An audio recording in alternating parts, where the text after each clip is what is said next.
High, তো আমি আজকে বাড়িতে বানাবো চিজ কেক। আর চিজ কেক ভালো লাগে না এমন তো কারোর হতেই পারে না। আর আমি বানাবো ম্যাঙ্গো দিয়ে, যেহেতু ম্যাঙ্গো সিজন, এখন তো সব কিছুতে ম্যাঙ্গো তো চলবেই, তাই না?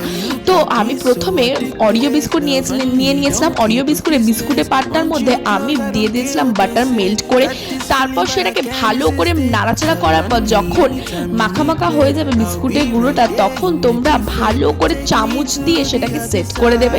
দেখবে খুব আরামসেই সেট হয়ে যাচ্ছে, কোনো অসুবিধা হবে না তোমাদের। আর আর অরিও বিস্কুট ছাড়া অন্য কোনো বিস্কুট ব্যবহার করলে আমার না খেতে খুব একটা ভালো লাগে না। তোমরা একবার অরিও বিস্কুট ব্যবহার করেই খেয়ে দেখবে, এরকম লাগবে ঠিক সেট হওয়ার পর। তারপর একটা মিক্সিং বোলের মধ্যে আমি নিয়ে নিলাম ছানা। আর ছানার মধ্যে কি অ্যাড করেছিলাম জানো?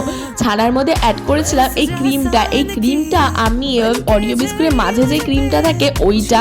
এটা তোমরা অ্যাড করতে পারো, ফেলে দেওয়ার থেকে তো অ্যাড করে দেওয়াই ভালো না, কিন্তু খেতে কিন্তু এটা অ্যাড করার পর খুব সুন্দর হয়েছিল। আর তারপর দিয়েছিলাম মেন ইনগ্রিডিয়েন্টস চিজ কেকের ফ্রেশ ক্রিম, যেটা না দিলে ঠিক কনসিস্টেন্সিটা আসবেই না। এই দেখো কত সুন্দর মিক্সিতে বাটার পর হয়ে গেছিলো। আর তারপর তার মধ্যে ম্যাঙ্গো পিউরি করে দিয়ে দিয়েছিলাম। লাস্ট পার্টে দেখাবো কেমন খেতে হয়েছিল। টাটা।